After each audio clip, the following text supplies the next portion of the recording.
உணவு முறைகள் எப்படி இருந்தா நமக்கு சரியா இருக்கும்? எந்த நேரத்தில் சாப்பிடுவது? இல்ல எந்த மாதிரியான உணவுகளை சாப்பிட்டா நமக்கு ஆரோக்கியமான பலன்களை காலையிலே நல்ல எண்ணெயில் பொரித்த, இல்ல வறுத்த உணவுகள் அதிகமா நம்ம எண்ணெய் மற்றும் நெய் சேர்த்து இருக்கக்கூடிய உணவுகள நம்ம பயன்படுத்தும்போது, உடல்ல நிறைய பாதிப்புகளை ஏற்படுத்துது. உடல் எடை அதிகரித்து சர்க்கரை நோய், பிரஷர், கொலஸ்ட்ரால் இந்த மாதிரியான பிரச்சனைகள் ஏற்படுறதுக்கு வாய்ப்பு இருக்குது. ஸோ அதை நம்ம உணவு முறையில் மதிய உணவு இந்த மாதிரி நம்ம ஃபாலோ பண்ணிக்கணும். அடுத்ததாக நிறைய பேர் பண்ணுற மிஸ்டேக், இரவு உணவு எப்படி எடுத்துக்கலாம். ஸோ இரவு உணவு அப்படின்னு சொல்கிறது ஒரு நல்ல நம்ம கவனத்தில் வைக்கணும். எப்படி காலையில் உணவு நிறைய பேர் ஸ்கிப் பண்ணுறோமோ, இரவு உணவு ரொம்ப லேட்டாக சாப்பிட்றாங்க நிறைய பேர்.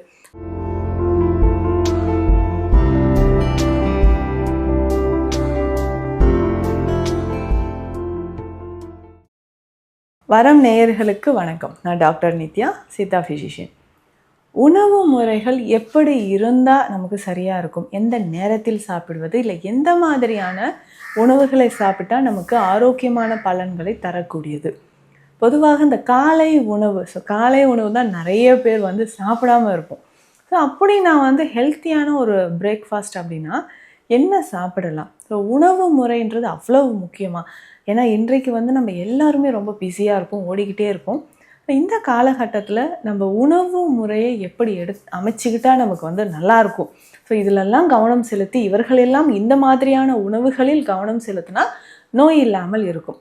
ஏன்னா ஒரு ப்ராப்ளம் வந்ததுக்கப்புறம், உடலில் ஒரு டிசீஸ் வந்ததுக்கப்புறம், ஒரு நோய் வந்ததுக்கு பிறகு நம்ம என்ன பண்ணுறோன்னா, இந்த மாதிரியான ஐயோ இந்த உணவுகள் எடுத்தால் நமக்கு நல்லது, அந்த உணவுகள் எடுத்தால் நல்லது அப்படின்னு நம்ம நினைக்கிறோம். அதுக்கு முன்னாடியே நம்ம சரியான ஒரு உணவு முறையை ஃபாலோ பண்ணிட்டோம்னா ப்ராப்ளம் வராமல் இருக்கும் இல்லையா? அந்த மாதிரி நம்ம ஒரு உணவு முறை, சரியான ஒரு உணவு முறையை நம்ம எடுத்துக்கிட்டோம் அப்படின்னா என்ன உணவு முறையை எடுத்துக்கலாம்? பொதுவாக காலை நேரத்தில் எம்டி ஸ்டொமக்கில் என்ன சாப்பிட்றது, இதுதான் நிறைய பேருக்கு இருக்கக்கூடிய ஒரு டவுட்டு.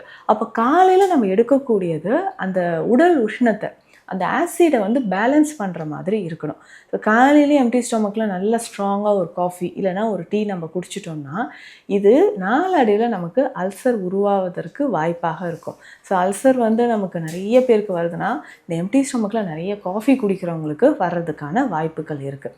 அப்போ காலையிலே நம்ம உடல் உஷ்ணத்தை தணிக்கக்கூடிய மாதிரியான உணவு முறைகளோ ஏதாவது ஒரு பானங்களோ நம்ம குடிக்கலாம். இதில் பேசிக்காக ஊறல் குடிநீர் மாதிரியோ, அதாவது மூலிகைகளை இரவே தண்ணீரில் போட்டு தேற்றான்கொட்டியோ இல்லை சீரகம், வெந்தயம், நன்னாரி இந்த மாதிரி மூலிகைகளை தண்ணீரில் போட்டு நல்லா ஊற வச்சு அந்த தண்ணீரை காலையில் குடிக்கலாம்.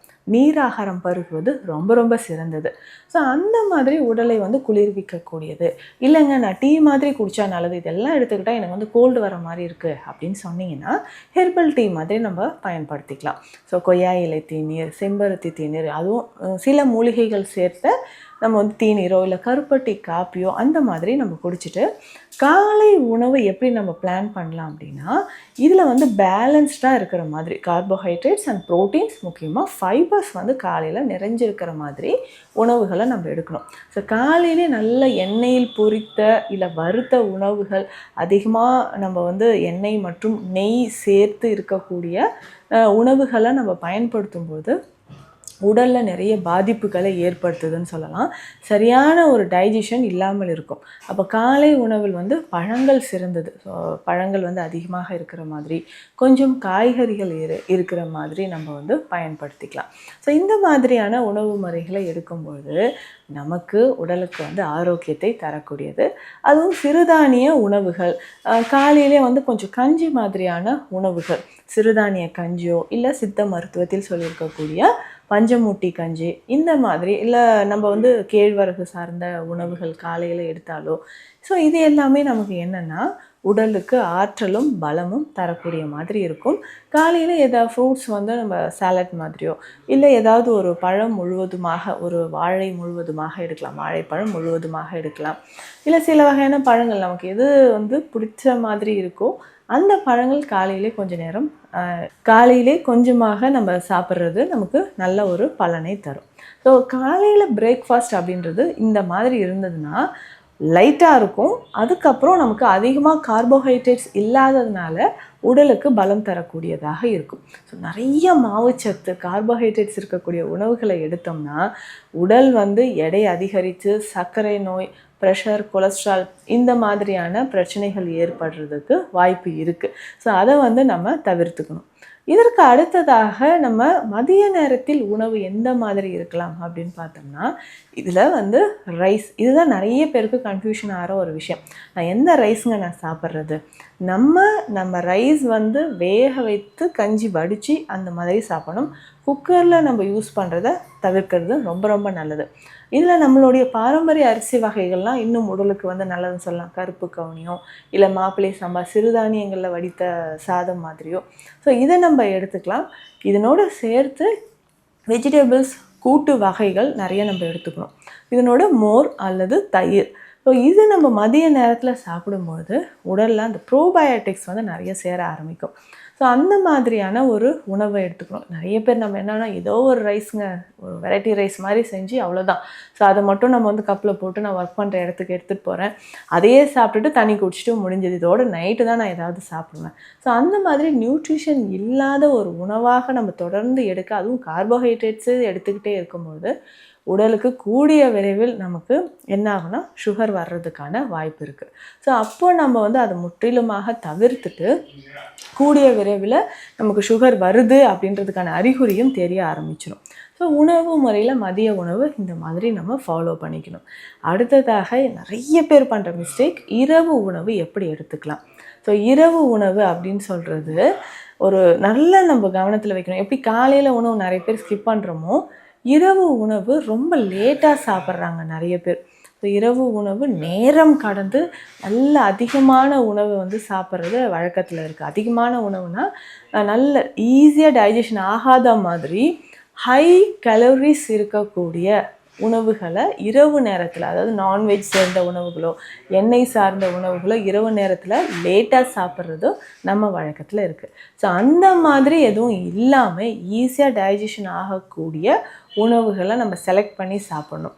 சரி, இந்த மாதிரி செலக்ட் பண்ணி சாப்பிடணுன்னா எதுங்க அப்படின்னா, நம்ம வந்து இரவு நேரத்தில் சிறந்தது இட்லி, இடியாப்பம், ஆவியில் வேக வைத்த உணவுகள் ரொம்ப சிறந்தது. இரவு நேரத்தில் ஃப்ரூட்ஸ் நம்ம எடுத்துக்கலாமா? எடுத்துக்கலாம். ஆனால் சுகர் பேஷண்ட்ஸ், சர்க்கரை நோயாளிகள் இரவு நேரத்தில் ஃப்ரூட்ஸ் எடுக்கிறத நம்ம அவாய்ட் பண்ணிக்கலாம். ஏன்னா இது வந்து இரவு நேரத்தில் ஒரு சிலருக்கு சுகர் லெவல் இன்க்ரீஸ் ஆகிறதுக்கோ, இல்லை இரவு எனக்கு வந்து மிட் நைட்டில் பசிக்குது, அப்போ எந்திரிச்சு ஏதாவது நான் சாப்பிட்டு தண்ணி குடிச்சிட்டு படுக்கிறேன்ட்டு நிறைய சுகர் பேஷண்ட் சொல்லுவாங்க. இதற்கு நம்ம தவிர்க்கணும் அப்படின்னா, இரவு நேரத்தில் அந்த பழங்கள் அப்படின்னு சொல்கிறது பகல் நேரத்திலே நம்ம சாப்பிட்டு முடிச்சுட்டு இரவு இந்த மாதிரி சிறுதானிய உணவுகள் கூட நம்ம சேர்த்துக்கலாம். ஸோ இந்த மாதிரி உணவு முறைகளை நம்ம ஃபாலோ பண்ணும்போது 3 வேளையும் இந்த மாதிரி உணவுகளை ஃபாலோ பண்ணிட்டு வரணும். அது வந்து இரவு உணவு அப்படின்னு சொல்கிறது ஒரு 8 மணிக்குள்ளே நம்ம கம்ப்ளீட் பண்ணிட்டோம்னா ஈஸியாக நமக்கு டைஜஷன் ஆகும். இல்லைங்க நான் நைட் ஷிஃப்ட் பண்ணுறேன் அப்படின்னாலும் அந்த 8 மணிக்குள்ளே சாப்பிட்டுட்டு அதன் பிறகு ஏதாவது பசி இருந்தால் கொஞ்சமாக ஏதாவது ஒரு பாலோ இல்லை கொஞ்சமாக ஏதாவது ஒரு ஃப்ரூட்ஸோ நைட்டில் கொஞ்சமாக சாப்பிட்டுட்டு தண்ணீர் குடிச்சிட்டு அது வந்து அந்த டைமில் நம்ம ஒர்க் பண்ணிக்கலாம். ஸோ இந்த மாதிரியான டயட் பேட்டர்ன் வரும்பொழுது தான் நமக்கு உடலில் நோய் நிலை அப்படின்றது வராமல் இருக்கும். இதுவுமே வந்து பார்த்தோம்னா வாத பித்த கபம் அடிப்படையாக வைத்து பார்க்கும்பொழுது ஒவ்வொருத்தருக்குமே உணவு முறையில் சின்ன சின்ன மாற்றங்கள் கொண்டு வரலாம். ஸோ இது வந்து அடிப்படையில் எல்லோரும் நம்ம ஃபாலோ பண்ணக்கூடிய உணவு முறை தான் இந்த பதிவில் பார்த்துருக்கோம். உங்களுக்கு மருத்துவ ஆலோசனை தேவைப்பட்டால் ஸ்க்ரீனில் இருக்கிற நம்பருக்கு கான்டாக்ட் பண்ணுங்கள். மீண்டும் அடுத்த பதிவில் சந்திக்கலாம். நன்றி.